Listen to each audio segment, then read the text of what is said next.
Salut à toutes et à tous et bienvenue dans ce 14e épisode. Et oui, on commence à en avoir un bon petit paquet derrière nous. J'espère que vous allez bien, que vous êtes en forme, que vous avez passé une très bonne nuit. Il est 8h, je sais que c'est pas facile. Peut-être que vous avez écouté la radio avant d'écouter ce podcast. Mais rassurez-vous, aujourd'hui je vais vous mettre du baume au cœur puisqu'on parle d'un athlète français. C'est pas si courant ce mois-ci. Et on va parler de Martin Fourcade, comme vous l'avez entendu hier. En commençant avec un ensemble de statistiques et de chiffres sur cet athlète et ce sportif de très très haut niveau qui n'est pas connu de tous, comme évoqué hier avec Nicolas Karabatic.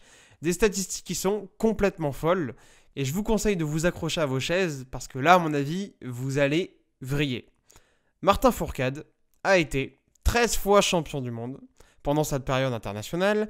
Donc entre 2007 et 2020, il a été 7 fois champion olympique, ce qui a fait de lui l'athlète français le plus titré des JO.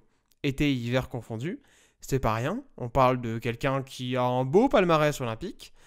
Donc autant vous dire que le gars pèse dans son sport et que c'est un génie.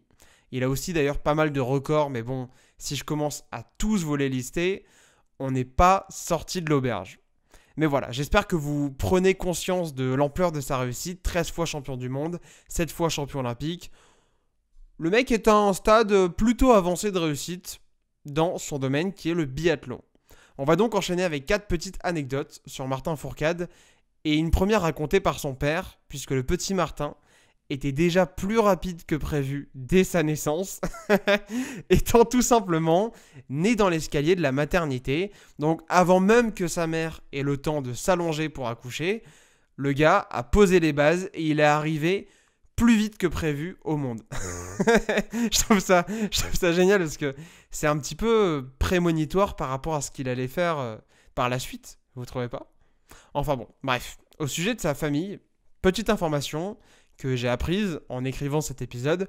Bon, j'ai appris beaucoup de trucs, mais celle-là j'avais envie de vous la partager, je la trouve cool.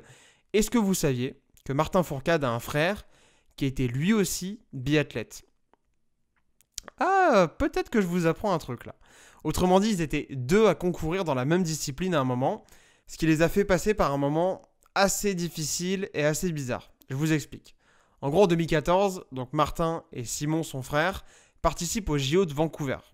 À ce moment-là, Martin est considéré comme moins bon que son frère, qui lui est son modèle et son idole, étant donné qu'il était bien plus favori que lui au moment où justement il y avait les JO de Vancouver. Sauf que, manque de peau, non seulement Simon rate ses épreuves, mais en plus Martin les réussit en finissant deuxième, donc avec une médaille d'argent. Oui, parce que en plus de toutes ces médailles d'or, le gars a masse de médailles d'argent, évidemment.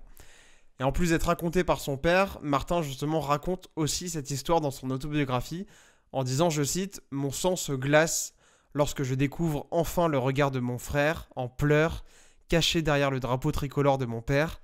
Je suis en train de vivre le plus beau moment de ma vie, tandis que lui vit le pire. » C'est ouf quand même. Enfin, ça devait être assez bizarre comme émotion. Enfin, t'imagines les parents? Genre, ils pouvaient à la fois être hyper contents pour Martin, qui venait de réaliser presque un exploit à titre personnel, puisque à ce moment-là, je crois que ça faisait partie de ses plus belles réussites. Et d'un autre, Simon, complètement déprimé, en pleurs. Enfin, je pense que les émotions, là, tu peux difficilement faire un plus gros éventail d'émotions en fait. Enfin bon, au-delà de ça, il faut quand même savoir que Martin Fourcade est quelqu'un de très très compétiteur, ce qui est plutôt logique, me direz-vous, quand on arrive à un tel niveau de réussite dans le sport. Je pense que t'es quand même quelqu'un qui a envie de réussir, quoi. T'es vraiment quelqu'un qui a la prétention d'aller loin. Tellement compétiteur que son frère a dit un jour dans une interview, c'est vraiment la seule personne que j'ai vue s'engueuler avec sa compagne pour un jeu de société à la con le jour de Noël. Le mec est un gladiateur en vrai. Et ça se confirme aussi pendant les épreuves, puisqu'un jour Martin a carrément cassé le bâton d'un adversaire. Le gars en fait, il lui avait visiblement marché 3 fois sur le bâton, sans faire exprès, hein, je précise, information importante.